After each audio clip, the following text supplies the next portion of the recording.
ಕಾಂಗ್ರೆಸ್ನಲ್ಲಿ ಈಗ honey trap ಕೇಸ್ನ ಸಂಚಲನ ಬಹಳ ದೊಡ್ಡ ಮಟ್ಟದಲ್ಲಿ ನಡೀತಾ ಇದೆ. ಅದರಲ್ಲೂ ಕೂಡ ರಾಷ್ಟ್ರೀಯ ನಾಯಕರು ಕೂಡ ಇದರಲ್ಲಿ ಇದ್ದಾರೆ ಅನ್ನುವಂಥ ಆರೋಪವನ್ನು ಮಾಡಿದಾಗ ಅವರು ಕೂಡ ಸಿಕ್ಕಾಕೊಂಡಿರಬಹುದು ಅನ್ನುವಂಥ ಅನುಮಾನವನ್ನು ವ್ಯಕ್ತಪಡಿಸಿದಾಗ ಈಗ ಸಚಿವ ರಾಜಣ್ಣ ವಿರುದ್ಧ ಎಐಸಿಸಿ ಅಧ್ಯಕ್ಷ ಖರ್ಗೆ ಅವರು ಗರಂ ಆಗಿದ್ದಾರೆ.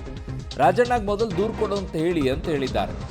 ಇದನ್ನೇ ಬಡ್ಕೊಳ್ತಾ ಇರೋದು ಕಳೆದ ಒಂದು ವಾರದಿಂದ. ಸಿಎಂ ಸಿದ್ದರಾಮಯ್ಯ ಜೊತೆಗೆ ಖರ್ಗೆ ಗಂಭೀರವಾದಂಥ ಚರ್ಚೆಯನ್ನು ಮಾಡಿದ್ದಾರೆ. ಪಬ್ಲಿಕ್ ಟಿವಿಯಲ್ಲಿ ನಿಮಗೆ ಎಕ್ಸ್ಕ್ಲೂಸಿವ್ ಆಗಿರುವಂಥ ಇನ್ಸೈಡ್ ಸ್ಟೋರಿಯನ್ನು ನಿಮ್ಮ ಮುಂದೆ ಇಡ್ತಾ ಇದ್ದೀವಿ.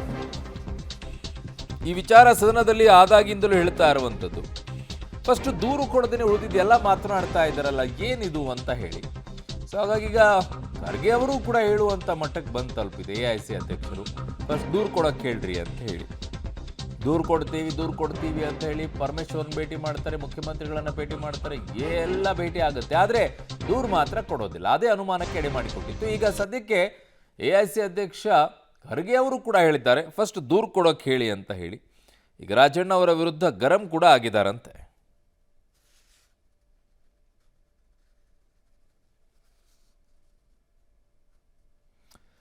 ಸೊ ಕಾಂಗ್ರೆಸ್ನಲ್ಲಿ ಈಗ ಉಂಟಾಗಿರುವಂಥ ಈ ಕೋಲಾಹಲದಲ್ಲಿ ಆಗಿರುವಂಥ ಬೆಳವಣಿಗೆ ಏನು? ಪಕ್ಷದ ವೇದಿಕೆಯಲ್ಲಿ ಅಥವಾ ನಿಮ್ಮ ಮುಂದೆ ಖಾಸಗಿಯಾಗಿ ಮಾತನಾಡಬೇಕಾಗಿತ್ತು. ಪಕ್ಷದ ವೇದಿಕೆ ಅಥವಾ ನಿಮ್ಮ ಮುಂದೆ, ಅದನ್ನು ಬಿಟ್ಟು ಸದನದಲ್ಲಿ ಮಾತನಾಡಿದರೆ ಏನ್ರಿ ಅರ್ಥ ಅಂತ ಖರ್ಗೆ ಅವರು ಆಕ್ರೋಶ ಕೋಪವನ್ನು ಮಾಡ್ಕೊಂಡಿದ್ದಾರೆ. ಅದನ್ನು ಬಿಟ್ಟು ಸದನದಲ್ಲಿ ಯಾಕೆ ಮಾತಾಡಿದ್ರು ಅವರು? ಸಚಿವ ರಾಜಣ್ಣ ನಡೆ ಸರಿಯಿಲ್ಲ, ಅದನ್ನು ಒಪ್ಪುವಂಥದ್ದಲ್ಲ ಅಂತ ಹೇಳಿದ್ದಾರೆ. ನಮ್ಮ ಸಚಿವರೇ ಚೀಟಿ ನೀಡಿ ಮಾತನಾಡಿಸಿದ್ರೂ ಕೂಡ ಅದು ತಪ್ಪು. ನಮ್ಮ ಸಚಿವರೇ ಚೀಟಿ ನೀಡಿ ಮಾತನಾಡಿಸಿದ್ರೂ ಕೂಡ ಯಾಕೆ ಮಾತನಾಡಬಾರ್ದು?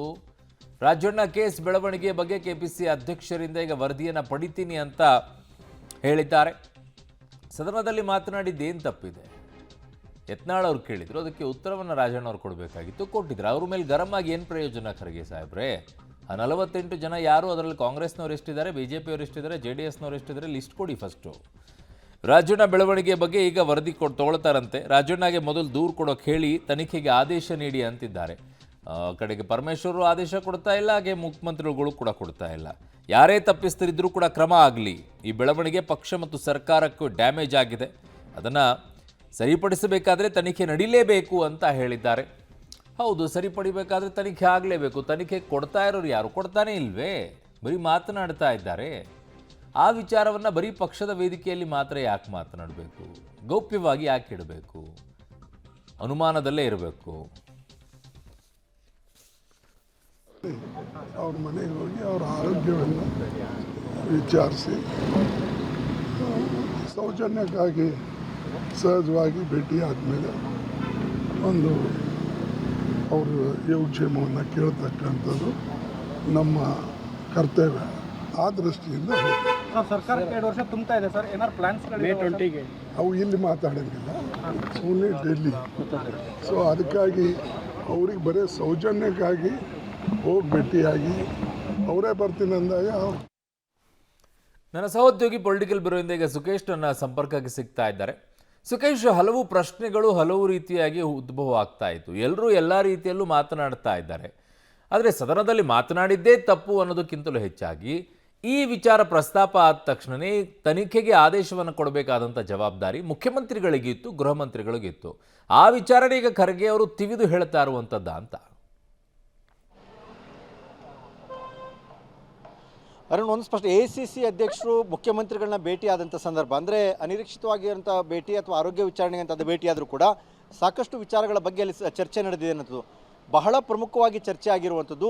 ಹನಿ ಟ್ರ್ಯಾಪ್ ಪ್ರಕರಣಕ್ಕೆ ಸಂಬಂಧಪಟ್ಟಂತೆ ಸಚಿವ ರಾಜಣ್ಣ ಅವರು ಏನೆಲ್ಲ ಹೇಳಿಕೆಗಳನ್ನು ಕೊಟ್ಟರು, ಜೊತೆಗೆ ನನ್ನ ಬಳಿ ಏನೆಲ್ಲ ವಿಚಾರವನ್ನು ಚರ್ಚೆ ಮಾಡಿದ್ರು ಅನ್ನುವಂಥ ಮಾಹಿತಿಯನ್ನು ACC ಅಧ್ಯಕ್ಷರಿಗೆ ಮುಖ್ಯಮಂತ್ರಿಗಳು ತಿಳಿಸಿದ್ದಾರೆ ಅನ್ನುವಂಥದ್ದು. ಅದಕ್ಕೆ ACC ಅಧ್ಯಕ್ಷರೊಂದು ಸಲಹೆಯನ್ನು ಕೂಡ ಕೊಟ್ಟಿದ್ದಾರೆ ಅನ್ನುವಂಥದ್ದು.